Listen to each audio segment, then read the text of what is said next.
Are we on the eve of a strike on Iran? And if so, what will be Iran's response?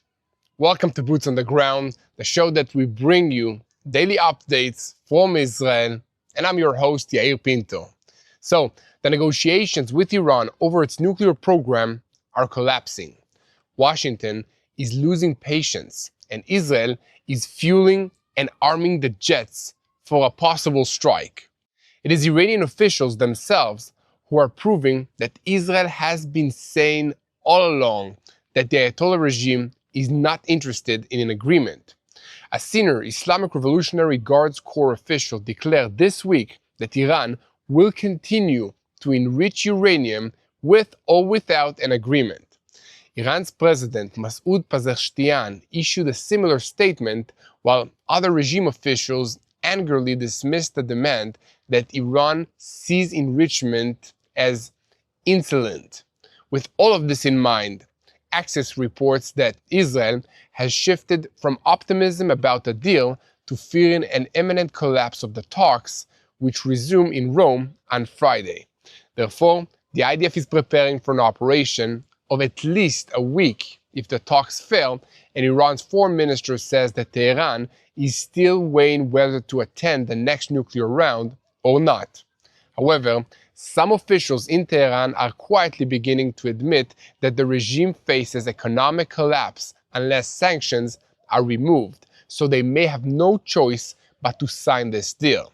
And on another front, a ballistic missile was fired from Yemen at Israel by the Houthis and was intercepted early Thursday morning, with no fatalities and no damage. It has come apparent that the Americans prefer for Israel to handle the Houthis alone, and more Israeli strikes on the Houthis are probably coming. In the northern arena, Israel and Turkey have established a hotline of direct communications between Turkey and the Israeli military to prevent clashes in Syria, while separate talks are being held between Israeli, Turkish, and Syrian officials in Baku, Azerbaijan. Syria certainly does need support, as it is a crossroads with many of the sanctions on its economy lifted, but also with renewed internal tensions between radical elements in this country, basically terrorist groups that some of them are under al-Julani and others are not. So this week, the Secretary of State, Rubio, warned that interim regime in Syria could collapse within weeks, raising fears of a new civil war. The sanctions removals offer economic hope, but success depends on reining in extremist elements within Syria's establishment. Also in Washington this week, there was a shooting attack outside the capital of a Jewish musician in a Jewish museum, resulted in 2 fatalities. A young Jewish couple that were planning to get engaged a week from now and get married. The attacker yelled, "Free Palestine," before firing his pistol at a group of unarmed people who just happened to be at that area without even knowing who they were or if they had any connection to Israel whatsoever. In Gaza, a senior Israeli security source says, "We have driven a wedge between internal Hamas and external Hamas." With last week's assassination of Mohammed Sinwar, along with several other senior Hamas figures, there appears to be an opening for more pragmatic steps to be taken. However, on Wednesday, a rocket fired at Ashkelon, an Israeli city in the south, was intercepted, and 2 hours later, alarms sounded in the Israeli southern community of Zikim as 3 launches fell inside the Gaza Strip. For its part, the IDF has begun staff work to establish a new regional brigade in Rafah, and the IDF's Arabic language spokesperson issued a wide evacuation notice to the northern Gaza residents during the maneuver. Elsewhere, the coordinator of government activities in the territories reported on Wednesday that about 108 trucks entered the Gaza Strip via Kerem Shalom, and Prime Minister Benjamin Netanyahu said that Hamas stole at least 10 of them. And on the diplomatic front, the Israeli negotiation teams have returned from Doha, Qatar, but remain ready to go back if Hamas signals a willingness to be more flexible while the Americans remain engaged. So amidst all of this kinetic and diplomatic drama, Prime Minister Benjamin Netanyahu issued a statement on Wednesday that there are certainly 20 living hostages. By the end of Gideon's chariots, Hamas will be totally defeated. That's the operation in the Gaza Strip. If there's an opportunity for a temporary ceasefire, we are ready. By the end, all of Gaza will be under Israel's control and Hamas will be fully defeated. And finally, an issue that's so old that's new again. And ISIS, remember them? The Islamic State? So a cell of ISIS was discovered and arrested this week in the Palestinian city of Jenin in Judea and Samaria amidst a wide-ranging security sweep across the West Bank. So guys, we have a lot to talk about today, so let's dive into the details. I'm Yair Pinto and this is your boots on the ground live report about what's happening in Israel on day 594 of the war against Hamas, Hezbollah, the Houthis in Yemen, the Shia militias in Iraq, and all the other armed groups in this region. All of them are taking their orders from Iran's Islamic Revolutionary Guards Corps, which is the head of the axis of evil in the Middle East. And a moment before we begin, I want to thank you for your continued support to TBN Israel and Boots on the Ground. So if you value and like our work, know that we need you. Day and night we bring you truth about Israel so that you will know how to pray for the peace of Jerusalem. And thanks to you, we can keep growing and reaching more people. But we can't do it without your support. We need every dollar to keep going. So please consider a donation at www.tbnisrael.com/give. Thank you so much for your support. And against the backdrop of the negotiations currently underway between Iran and the United States of America, we are approaching a decision regarding the future of Iran's nuclear program with a stark choice between a diplomatic arrangement and a military option. Whether the upcoming months are marked by further talks towards a new nuclear agreement or by a military escalation with Iran, this updated map can serve as a basis for better acquaintances with Iran's strategic assets. These are the sites that are of the most relevance to Iran's ability to fight back against any attacks against the Islamic Republic of Iran and to try and project a military power beyond its own borders. This is especially important since all the regional proxies, including the Assad regime in Syria, Hezbollah in Lebanon, Hamas in the Gaza Strip, and even the Houthis in Yemen, have been almost entirely neutralized as threats to Israel. So now, Iran only has its own soldiers to fight Israel with, and we might be about to see if they're as tough as they're always telling everyone that they are. In any case, Iranian Foreign Minister Abbas Araghchi said on Wednesday, against the backdrop of the nuclear deal negotiations with the United States, that Tehran will continue enriching uranium with or without an agreement. Another senior regime official declared, "We do not want a new round of negotiations, and it will fail. We certainly want to continue diplomacy, but Witkoff's remarks have made negotiations even more difficult."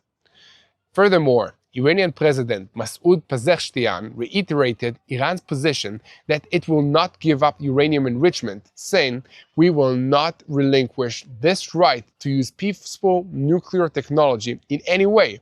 No matter what they say, no matter what they do, they threaten us or impose sanctions, it does not matter." And regarding Trump's historic visit to the Middle East, Pezeshkian accused the United States president of trying to sow division in the region in order to plunder Iran's resources. According to him, some seek to easily loot our resources through mutual threats so they can take our oil and in return sell us weapons so that we fight each other. However, a Reuters report this week said that some senior Iranian officials have quietly expressed concern that the regime has no fallback plan if the nuclear talks collapse, and that if economic sanctions continue, Iran will not be able to recover. One official quoted in the report and claimed that the alternative plan is to continue the policy before the nuclear deal. Iran is not seeking to escalate tensions, but it is prepared to defend itself. Two other officials said that the gaps in the negotiations remain large.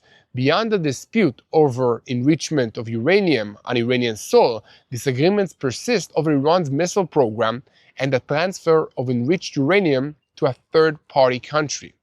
Other officials quoted in the report expressed grave concerns about the rapidly deteriorating economic situation in Iran and the hardships it's causing to ordinary people who are growing desperate and restive, increasingly willing to challenge the regime and even clash with security forces. There have been violent demonstrations against the regime in the streets of Iranian cities almost every month for the past several years, requiring the security forces of Iran to use increasingly violent measures to restore the order. Electricity shortages have forced the regime to shorten office and school hours, change industrial working schedules, and pursue people engaged in cryptocurrency and other mining of Bitcoin or stuff like that, which is electricity-intensive activity, which became illegal in Iran.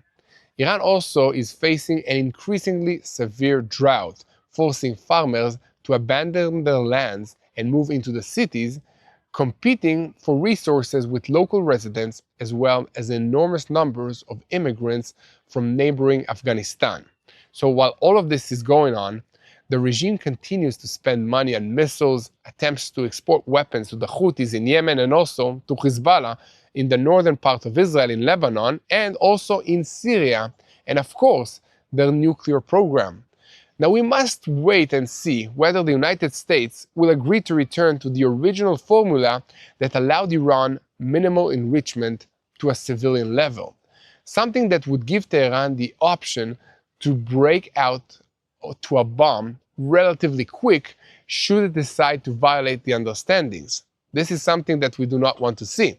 So guys, here at TBN Israel, we will continue to report in real time on every development vis-a-vis the greatest haters of the Jewish people, Iran's Islamic Revolutionary Guards Corps. And as always, we ask you to help us spread the truth. Please share, follow, and click the subscribe button on this YouTube channel. The algorithm of YouTube likes that, and that circulates these videos more and more to more people around the world. And also, if you want to follow us on social media, go to Yair Pinto and Mati Shoshani. Just make sure to look for the verified accounts and not for the fake accounts, because there are many of them.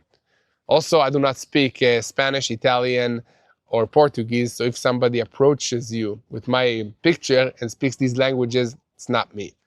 So guys, you probably won't be surprised to hear that Israel is watching the events in Iran very closely and is preparing for a wide range of possible scenarios for what might happen next.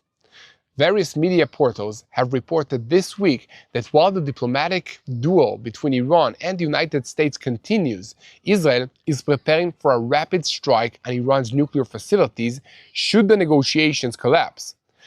And according to Israeli government sources that are quoted in the report this week by the Axios media portal, Israeli intelligence has in recent days shifted its assessment from believing that a nuclear deal with Iran was near to fearing that the talks might soon end in failure.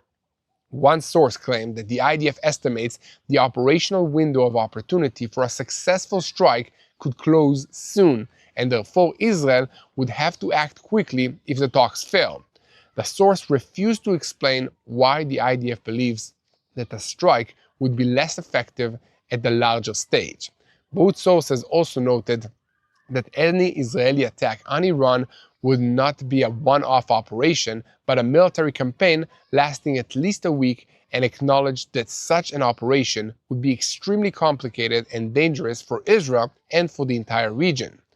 States in the area fear that an Israeli strike could cause deep-spread radioactive contamination, aside from a possibility of a full-blown war.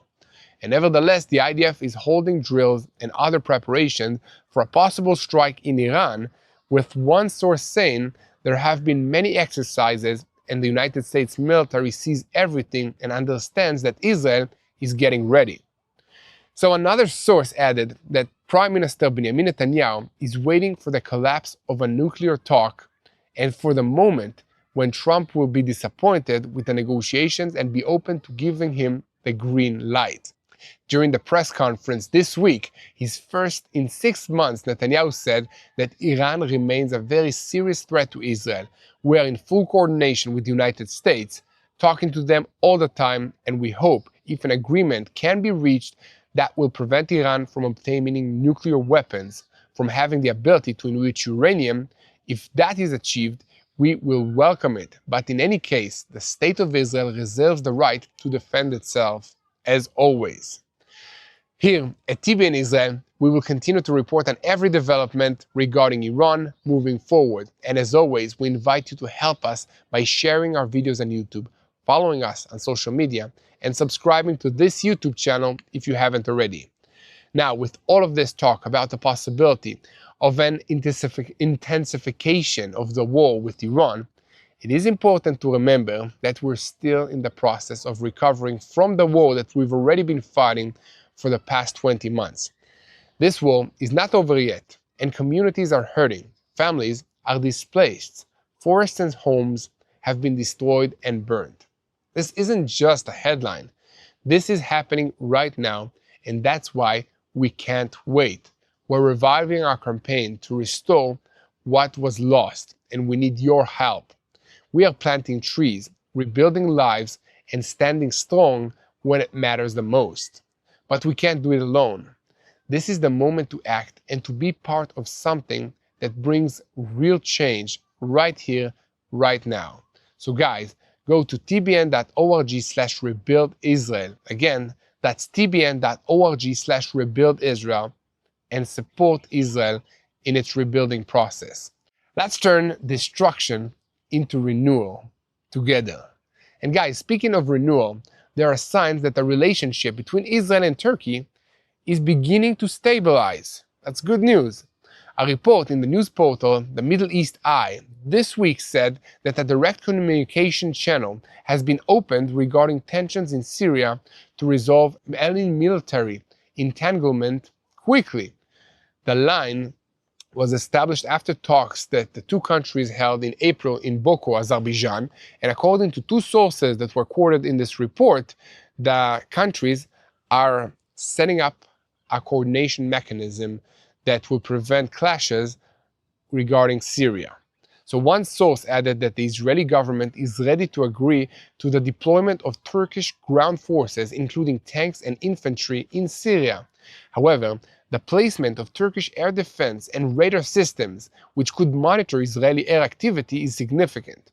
According to the source, the talks are progressing positively and the discussion focused on the Palmyra line. Those bases represent a gray area, and the Israelis might accept Turkish deployment north of that zone.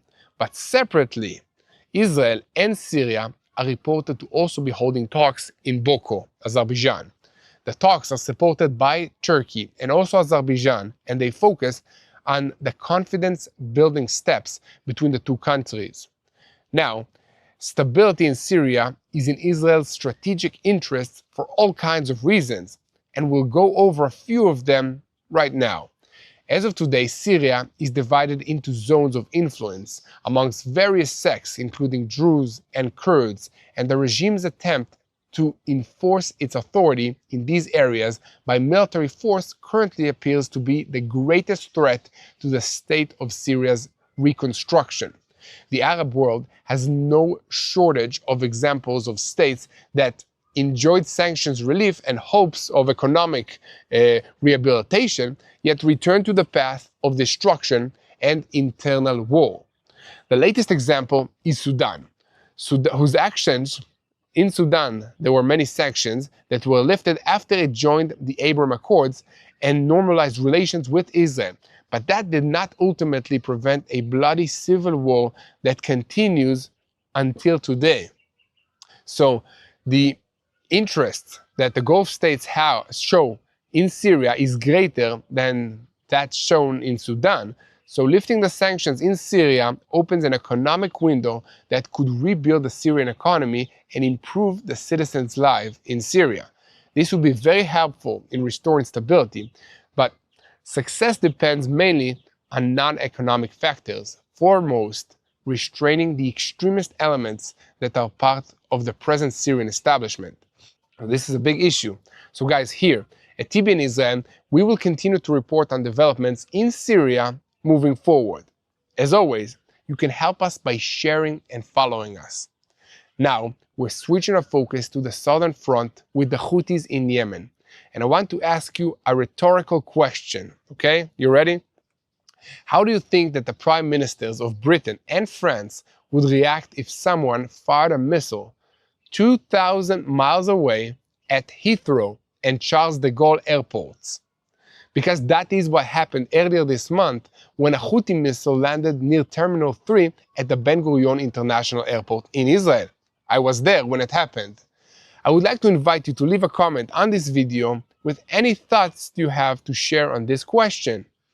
What do you think that the prime ministers of Britain and France will do if that would happen to them? But the Houthis have not stopped firing ballistic missiles at Israel, and the latest one came overnight between Wednesday and Thursday. It was intercepted outside Israel's airspace, but it is yet another reminder of the threats that Israel is facing from multiple fronts. It is difficult to imagine this reality that the Israelis are facing, but the fact is our options for putting an end to these missile attacks from the Houthis are very limited. The Air Force in Israel has already struck Yemen's ports, the airports, and other strategic and economic assets several times. President Trump obtained from the Houthis a commitment not to harm his ships, and yet the Houthis keep launching attacks against Israel, even last week while he was in the region.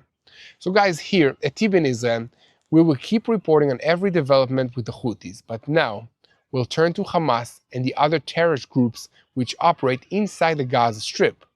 So the Palestinian Islamic Jihad group fired rockets towards the Ashkelon area in southern Israel late Wednesday evening, prompting IDF Arabic language spokesperson Lieutenant Colonel Avichai Aderi to issue a message urging people in Bet Hanun, Bet Lechia, Sheikh Zayed, El Mansia, and Tel El Zater to move south to designated shelter centers, stressing that this was a final warning before strikes will resume.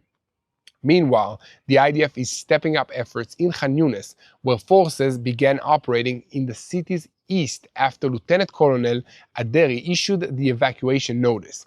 The IDF intends to copy the Rafah model in Khan Yunis. Speaking of the Rafah model, increased activity was also reported in northern Gaza, where the 162nd Division began applying the Rafah model across the entire northern and northwestern region. The IDF reported several encounters with terrorists, most of whom were eliminated, and uncovered booby-trapped buildings and explosive sites. In one of those booby-trapped buildings, the IDF suffered a fatality when Staff Sergeant Danilo Mukano of the 82nd Battalion fell in battle this week. Some of his comrades were wounded, and we ask you to join us in praying for their recovery and for the families of these casualties of war to be comforted. Basically, for God to give them comfort in this very, very tough situation. So guys, amidst all of this kinetic action, the struggle to bring humanitarian supplies to the civilian population in Gaza is continuing. About 100 United Nations and international aid trucks carrying flour, baby food, and medical supplies passed through the Kerem Shalom crossing in Israel on Wednesday. Kogat, which is coordinating all this movement of trucks, emphasized that all aid was rigorously inspected by the Defense Ministry personnel before being sent through. However, reports from inside the Gaza Strip indicate that many of these supplies were once again looted by Hamas terrorists, and we also have reports that Hamas is sitting on large quantities of food that it is using to feed its own fighters and also to extort the residents and compel them to cooperate with attacks against Israel. This is what Hamas is doing. So we also have an exclusive report about how the IDF Southern Command has begun staff work to establish a new regional brigade in Rafah, in the south of Gaza, modeled on the Judea and Samaria division. The IDF expects to remain there for an extended period and will manage food distribution to hundreds of thousands of residents once the Rafah operation will end. Like its Judea and Samaria counterpart, the new brigade will command combat forces, secure food distribution centers that are now being set up, and oversee the rehabilitation after months of fighting. The idea of a brigade here is not new. 6 months ago, the IDF considered a Philadelphia brigade but did not create it. And meanwhile, on the diplomatic front in Doha, Qatar, Israeli working teams remain engaged in deal and talks while parallel consultations take place in Israel. The discussion center on the United States envoy Steve Witkoff outline that is accepted by Israel was not accepted by Hamas. A senior official said that top negotiation team is ready to return to Qatar, to Doha, the capital, immediately if Hamas shows greater flexibility. And behind the scenes, President Donald Trump's special envoy Steve Witkoff continues contacts with Hamas through the Palestinian-American businessman Bashra Bahbah, amidst reports that the United States administration is upset with Israel over claims it does not want a comprehensive deal to end this war. In light of this, Israel, at Witkoff's request, instructed its working teams to stay in Doha because despite the stalemate, the Americans still believe that a deal is a possibility, even as Israel deepens its maneuver in Gaza under Operation Chariots of Gideon. Okay?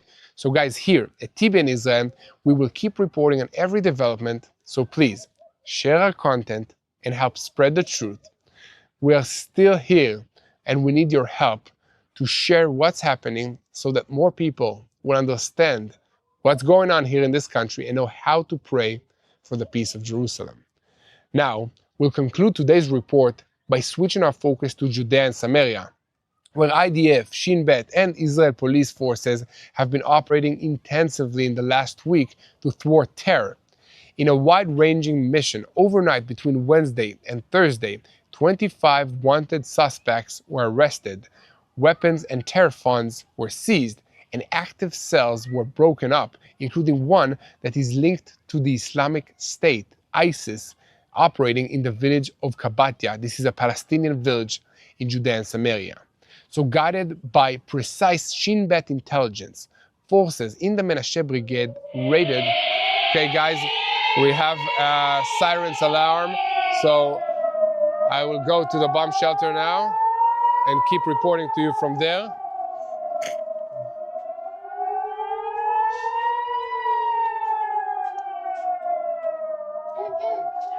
So we are now in the bomb shelter, waiting for a few minutes until the rocket is intercepted and the debris stop falling. So in my house, the bomb shelter is the baby's room. You can see we have some my wife here and my family, and I'm saying hi. This is going on multiple times per week. It's not so nice because the kids are already, realizing alarms and getting stressed about it. But this is part of our life for multiple years now. So we gotta keep going. Thanks for all the prayers. And I think I'll just keep reporting the news from here because you still need to know what's going on in Israel. So back to Judea and Samaria. Guided by precise Shin Bet intelligence, forces in the Menashe Brigade raided eastern Jenin and arrested the terrorist who planned and directed the Fonduk attack on the 6th of January 2025, in which an Israeli civilian was murdered. So operations which resulted in arrests and the seizure of weapons, ammunition, and other contraband were reported in several other cities all across Judea and Samaria. So the IDF reported no casualties and pledged to keep working with all the security branches to prevent the attacks. So guys, here at TBN Israel, we will keep reporting on every development in Israel, boots on the ground, as you can see from a bomb shelter now, which is also my baby's room. But we need your help. We need your help in sharing the truth, and we need your help in praying for the peace of Jerusalem. So guys, Israel is still under war on multiple fronts. We are attacked by terrorists from Hezbollah in the north in Lebanon, from the Houthis all the way in Yemen, from the Iranians, from other militias in Iraq, from the Islamic State terrorists in Judea and Samaria, from Hamas and other terrorists in the Gaza Strip. There's a lot to pray about. So let me summarize it. If you can pray for an IDF soldier that has a family at home, pray for his family, pray for the soldier to be safe, and for the family to be strong and resilient while he's away. It's not easy to do that. And also pray for the hostages to come back home. We have 20 confirmed living hostages in the Gaza Strip. We want all of them to be back home in Israel. And also, this is a hard thing for me to pray for, but let's pray for our enemies. Okay? Not pray for them to succeed in launching rockets at us, but let's pray for them to have a change of heart and to start loving Israel instead of hating people they've never met, seen, or ever spoke with, like the Houthis. Okay? And let's pray for the peace of Jerusalem. Thank you guys for joining me for this report, and thank you for being part in this alarm going into the shelter and understanding our day-to-day life here in Israel. Make sure to like, share, and subscribe to TBN Israel YouTube channel. And if you want to look us up on our personal social media accounts, go to Yair Pinto, also Mati Shoshani. Just make sure to only follow verified account. So, shalom from me, shalom from my baby Adam, wife Anna, the gun shooter. And have a great weekend, and we'll see you again next time. Hello, this is Mati here in Jerusalem with TBN Israel. This is Yair Pinto from TBN Israel here in Jerusalem. TBN Israel is keeping viewers informed with Israel-focused news, culture, and what God is doing in this land. Support TBN Israel today on